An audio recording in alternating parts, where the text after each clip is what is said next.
Good morning, everyone. So today we will resume with our session of. Good morning, everyone. So today we will resume with our session of the Indian Express analysis, and as it is Saturday and not much news is there, so I found some of the news. There is no ethic. Good morning. SC status, as we know, it is relevant to the part 1. Apart from there is one more important news which is there on the OPAT section, alcohol. No detention policy, because the Delhi government has removed this policy from the next session. Poor people in poor places, this is the editorial, and because the things which is written is a bit generic in nature, and E-Rupee, a new kind of Bitcoin, but authorized Bitcoin started by the RBI and the government of India. Credit guarantee scheme, a minor section started for the startup, related with the pre-news. On Nobel Prize, largely it is a prelims news, but the thing is that some part is related with the component, which is very important, that how it is justified or it is somehow reflects the Western opinion about the peace and such other thing. And there is this quote where when I write, okay, yes, this is the quote from the yesterday only. I look inside me, but there was this the person who was nominated by the memorial services. He gave a quote that society is the stick of history, which is very relevant in the contemporary times, and it is relating society with that of history. So we will discuss about that too. And apart from that, there are one or two more news, which is though not in the very nascent stage, and it is being repeated too frequently, but yet we will try to cover that. Now, the first case, the first news today will be E-Rupee. So you see, E-Rupee or CBDC, as it is called, central bank digital currencies. So it has now emerged as an alternative for fiat currency, or as we say that is physical currency, particularly after the advent and the fashion of bitcoins and such other cryptocurrencies. So why there is a need for digital currencies? Because physical currency always have some kind of limitations, and as the cryptocurrencies are not controlled by any authority, so different countries, till now nearly 109 countries, are switching to some forms of digital currencies. So what is central bank digital currency? It is in central bank digital currency is the digital forms of a good country's fiat currency. Central bank digital currency is issued by the and regulated by the nation monetary authority or central bank, which is different from that of cryptocurrency or bitcoins largely. So because why? Because bitcoins is controlled by the peer-to-peer network, and this will be controlled by the central bank. So more legitimacy will come to the currency. Third, CBDCs will promote financial inclusion and simplify the implementation of monetary and fiscal policy. Fourth, as a centralized form of currency, they may not anonymize transactions as some cryptocurrencies do. So basically, when we are discussing, so it was found that, and it is to very extent it is true that this cryptocurrencies generally finance, to a significant extent, finance the terror funding or the narco money, drug money, because there is no regulation, kidnapping, ransomware. So there are so many things which is a security threat, which can be a security threat to any nations. So now these countries are exploring. So what are the issues addressed by the central bank digital currencies? So it is free from credit and liquidity risk. Cross-border payment improves. Probably some NRI want to invest in the government security. So in that case, it is very easy for him to invest in this case. Supports the international role of the dollar. and they will be a financial inclusion, because you know it is found even in the USA that nearly 5% of the people do not have the accounts. So in that case, and even in India, nearly 14% of the people are not covered by the bank even after Jan Dhan Yojana.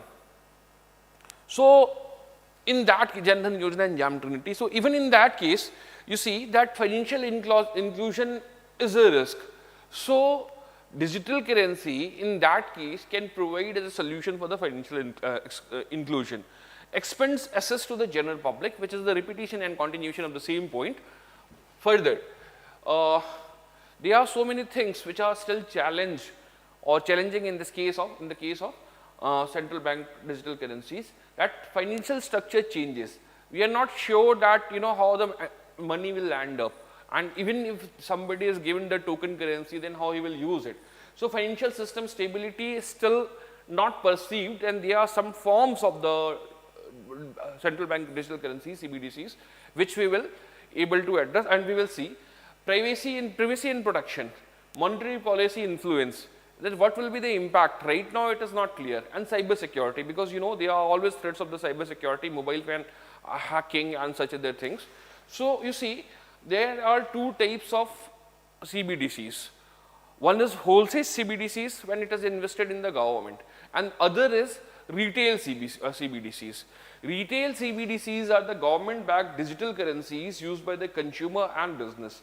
Retail CBDCs eliminate intermediary risk, that is the risk that private digital currency issuer might become bankrupt and lose customer assets. And we have seen, particularly in this time since the government started initiating the CBDCs program, that many cryptocurrencies authorities became bankrupt, or the market value lost at a sudden.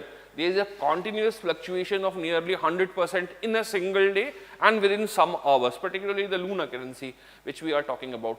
Now, there are two types of CBDCs. They differ in how individual assess and their uses than the currencies. Token based currencies, CBDCs, are accessible with private public keys. The method of validation allows user to execute transaction anonymously.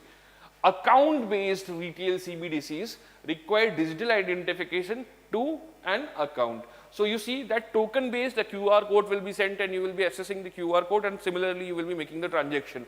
But if in case of account based, legitimacy will be there, you will be identify the government that somebody who is using it. So in this case, the monetary policy, the issues of monetary policies can be addressed in a significant way. So, and what is about the Indian issues?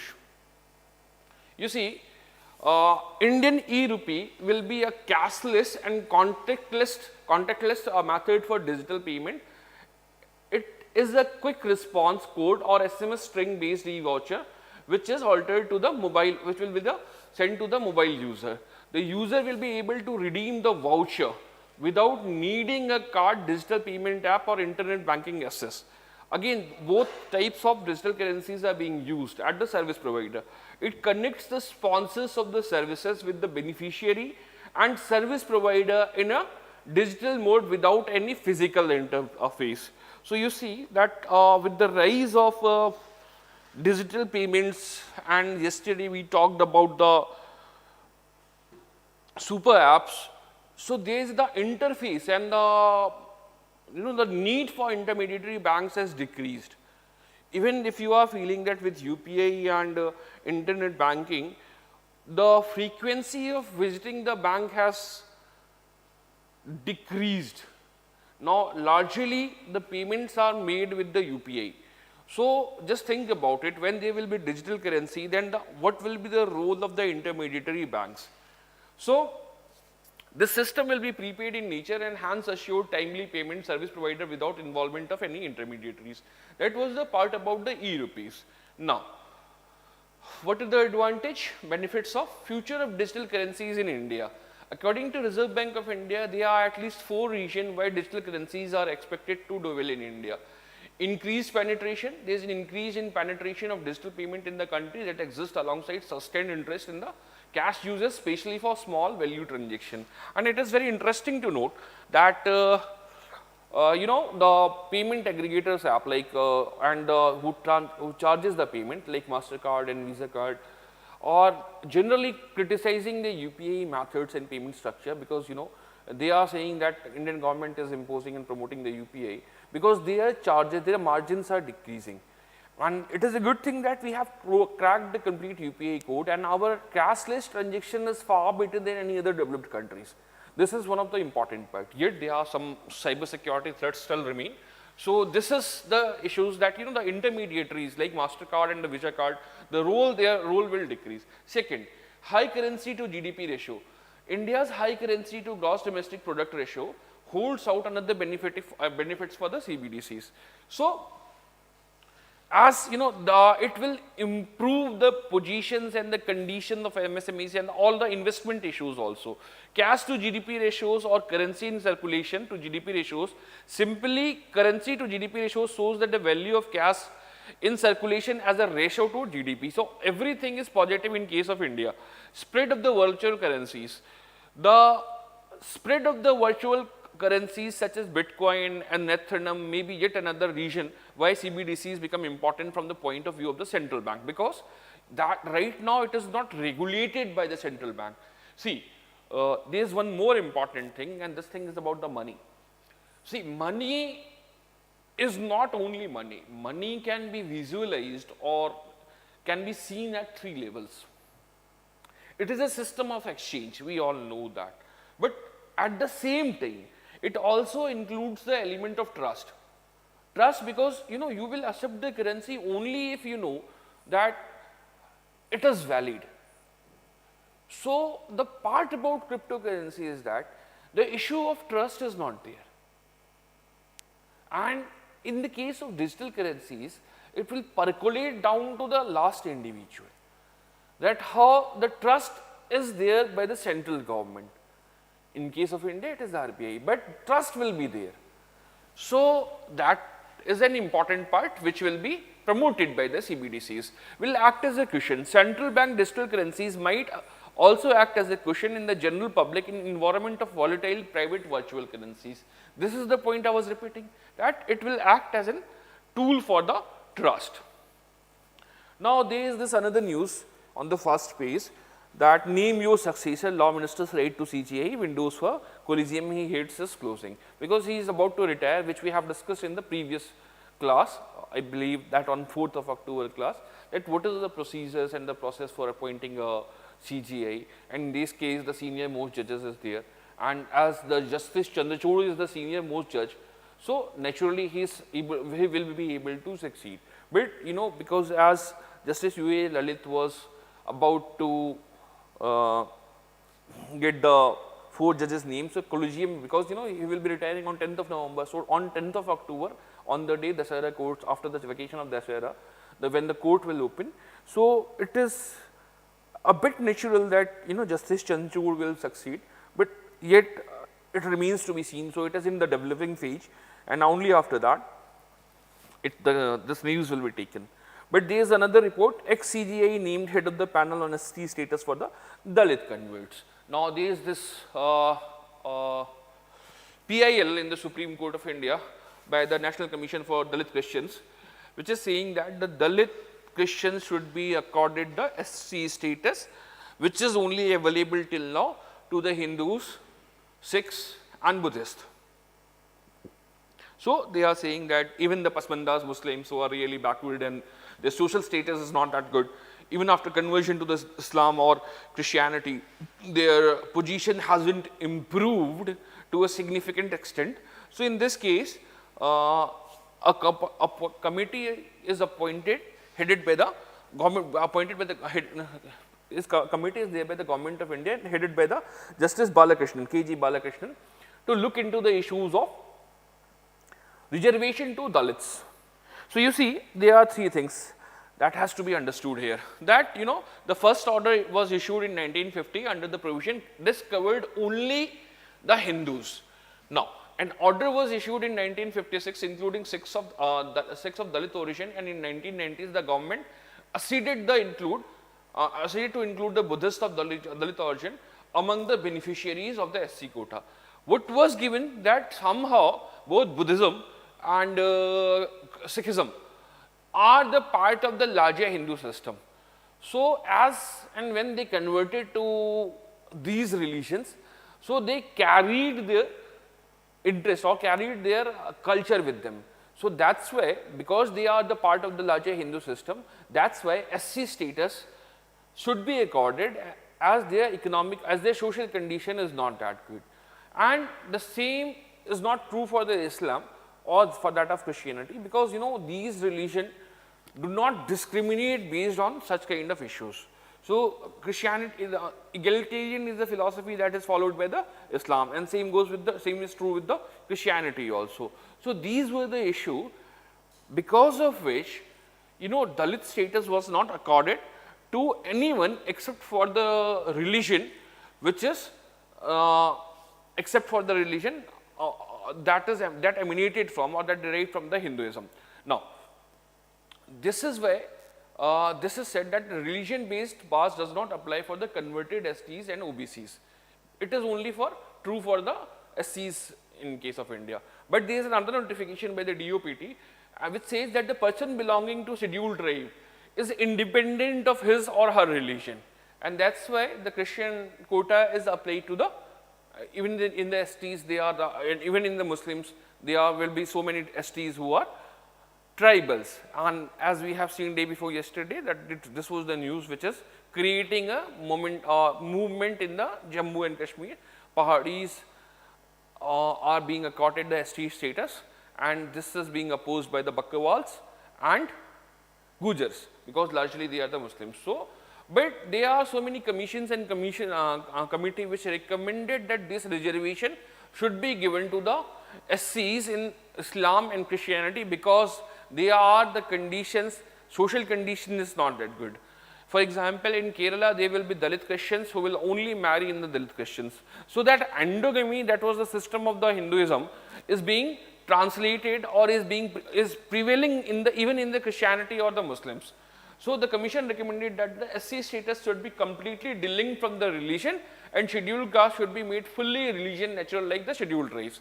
Further, the Sachar committee was formed in 2005 to study the social, economical and educational conditions of the minorities in India. Even they observed that the social and economic situation of Dalit Muslims and Dalit Christians did not improve even after the conversion, even after the 300 or 400 years. So in 2008, a reported by the sociologist led by the Satish Deshpande said that there was a strong case for SC status to Dalit Christians and Dalit Muslims. So this was the case, but the government has, even after the two reports, the government has appointed yet another committee headed by the KG Balakrishnan to say that to observe the overall conditions of the Dalits in India. But this is criticized by the different pressure group of Dalit Christians and Dalit Muslims. For example, the Pasmindas Muslims are saying that the conditions are really clear, then what is the need for another committee and commission? This is the time buying technique of the government.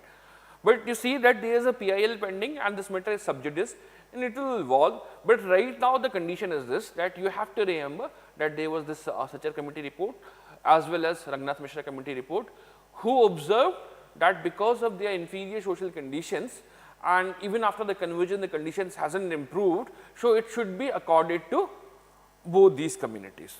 Now the third news which you will find on page number 4 I believe, is that no detention policy gone from the Delhi next year. It has been quite frequently in the news because overall the educational assessment and the attainment of the children were decreasing, and you see that from 2019 itself when Rajya Sabha passed it, so many states, even before that, many states were opposing the provisions of the no detention policy. And as per the RTI, one should not be detained in any of the classes till class 8. And there should be no exam. It was never about the no examination. It was about more that cannot be held back in a particular class even after you fail it. So that was the policy. But overall, the state government and many NGOs also recognized that the no detention policy is creating a kind of mechanism where students are not being afraid of being in the same class again and again. So it should be removed. It should not be implemented. So even the T. Balasubramanian committee, a committee headed by the TSR Subramaniam Committee on Education had observed that no detention policy in the school should be applicable till class 5 and exams to be held from class 6. Prior to this, Vasudhai Devani Committee also recommended the revocation of no detention policy. Even they was for the demands from the various states. So, what is the exact status? See, RTE focused on the continuous and comprehensive learning under the RTE Act. So, you know that the assessment that how you are learning was more important than what is your marks. So, based on this, the issues, they were never detained in a previous class even after the bad results. There are certain provisions, like if you will be able to score 33% of the total marks, then you will be promoted to the next class. This is the larger provision that is being witnessed, and even it is propagated by the NCERT and CBSE. But you see that the objective of no detention policy was to improve the dropout ratio. Yes, even after implementation of no detention policy, gross enrollment ratio has increased to a significant extent, but the overall efficacy and the assessment, the education standard has decreased. So, can we blame the no detention policy, or are we supposed to discuss and analyze that what was the status of the implementation of no detention policy? So, figuratively, if you say that hardly, you know, there was significant number of schools who never followed the infrastructural related issues or the prescriptions of the RTE Act. 1. 2. Nearly 80% of the primary government schools followed one teacher for most of the student. So, in such situation, we are not addressing the foundational issues. Rather, what we are discussing, that we are shifting the blame. If there will not be any teacher, then what will be the condition of the overall students? Because you know there is only one teacher for nearly all the classes. So, you see, it was largely due to the lack of implementational part. It was not about the policy.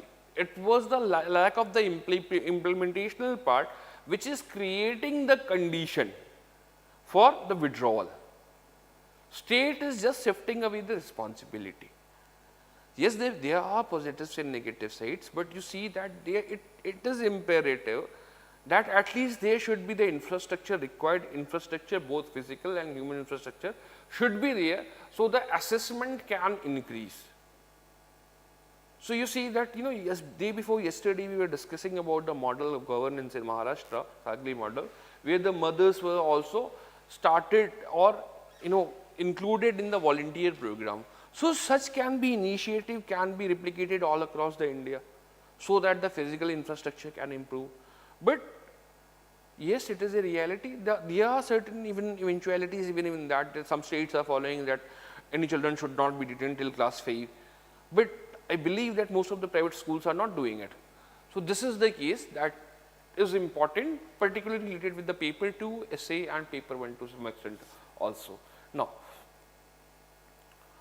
there is this news, Nobel Peace Prize, a really factual bit of news, and according to this news, human rights advocate L.S.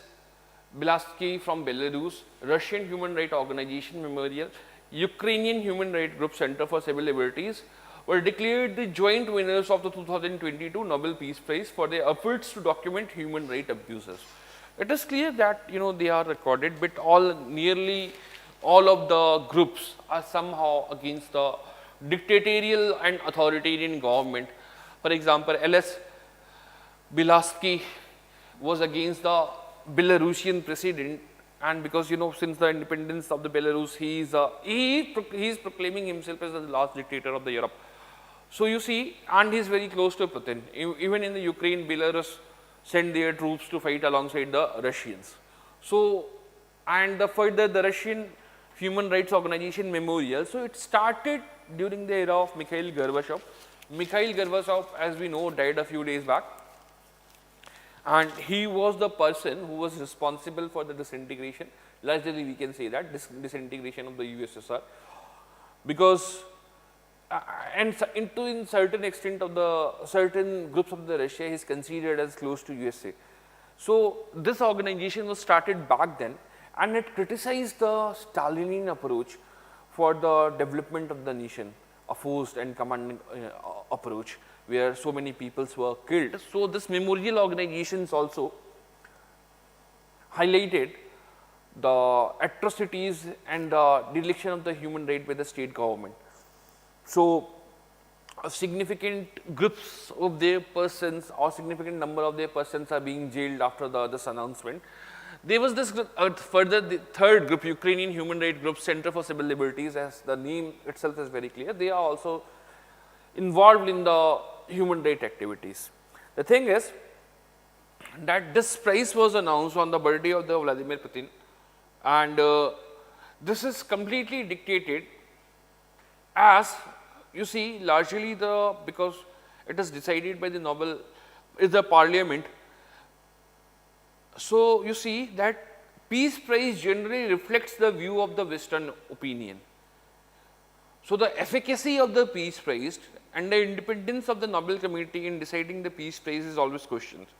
And this is the region where in the last line you will find that Gandhi was never awarded Nobel Peace Prize, because it is often said that and this is decided in a very much political way. So, this is one of the reasons. Now, poor people and poor places.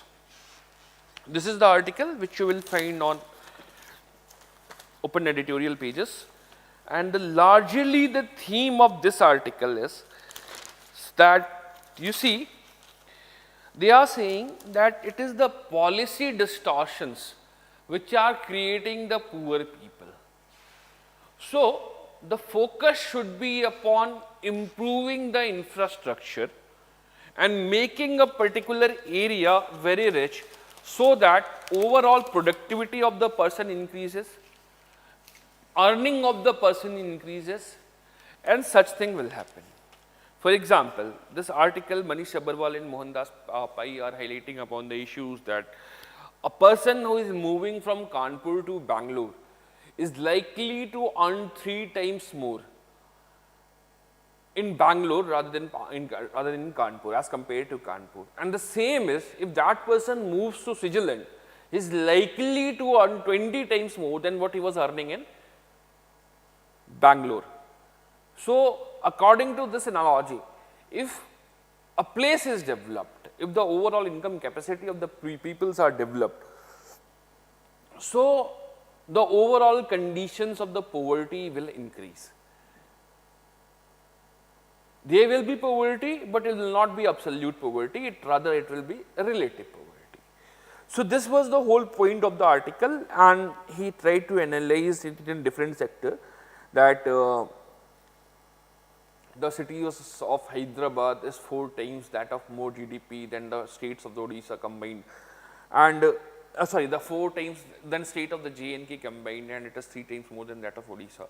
So, he gave the various analogy that it is if the place is being developed and if there is an equal opportunity. Further, he gives the same metaphor that only 0.8% of the people are employed in the service sector, IT sector, yet it contributes to a significant amount of the GDP, and vice versa, 42% of the people are employed in agriculture and it contributes to nearly 17%, 14% of the total GDP from the agriculture. So, this was the analogy that was being made. But you see that investment comes, this largely what he is trying to highlight upon is the process of economic dualism, that how different areas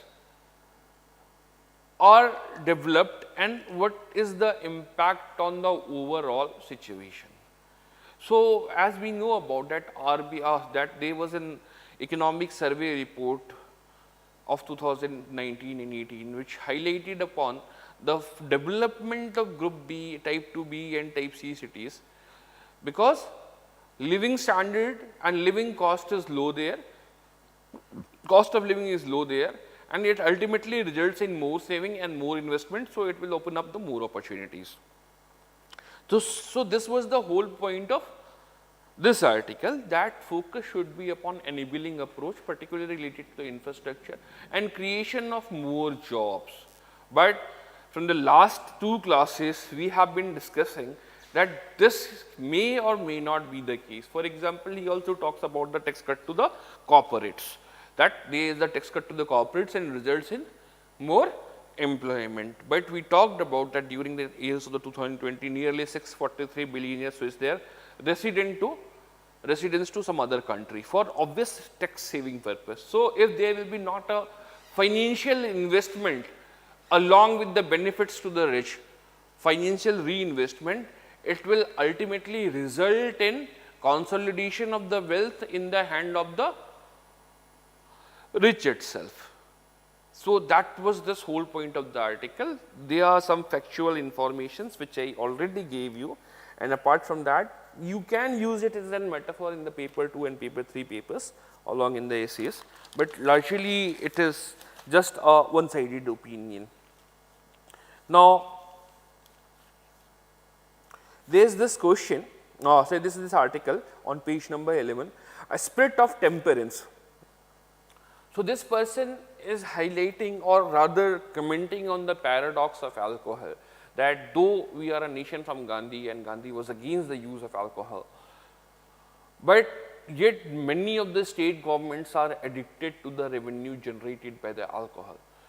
So, he is saying that a mutual policy for the or gradual policy of the prohibition should be followed, and the dependency upon the alcohol should be reduced. So, he is giving various analogy about that how people, for nearly 5 people are increasing, getting the fertility in the USA due to the consumption of alcohol and such other issues. But the important point that this article raises is that the alcohol or tolerance toward alcohol is increasing even in the families, which was a tabooed subject quite some time before. So, people, young one as early as 14 to 18 years are switching towards the alcohol, and in the near future it can be problematic. Yes, definitely it is problematic, and he is highlighting upon the issue that it should be controlled from the villages, or as a community they should be controlled. The prohibition part should be controlled, and it should, the revenues, see the issue is that what is the limitation of the state, and where state power should end is an important thing that is to be discussed. That should state venture into the issues of alcohol ban? One, if we consider the overall case of Bihar, after the ban of alcohol, people are switching to other methods. This can be class B drugs or marijuana, cannabis. So, if there is no productivity in the time, then there are chances that even if you will ban the alcohol, people will switch to some other kind of substance abuse or drug abuse. So, a complete ban on alcohol, and that too in a very draconian way, is not recommended. Let it leave to the wisdom of the people and wisdom of the community. And this is the line he is making, that it should be controlled by the community as a whole, because even in the earlier era, villager or anybody who consumed alcohol in the villages was considered bad. But the point that he raised, that and we have to ponder that why there is an increasing tolerance towards the alcohol. Is it a product of westernization which somehow erodes the line with intoxication? Is it the culture dictated by the proliferation of the mass media? Because in the young people, the tolerance towards alcohol is increasing, and it is being considered as a more of a status symbol. The parties, the party culture is developing across India, and subsequently it will have a negative issues. So, he gave the data that nearly 1.45% of the people die from, nearly 228 228 million people will die from 2011 to 2050 due to the consumption of alcohol and related liver disease or such other alcohol related disease.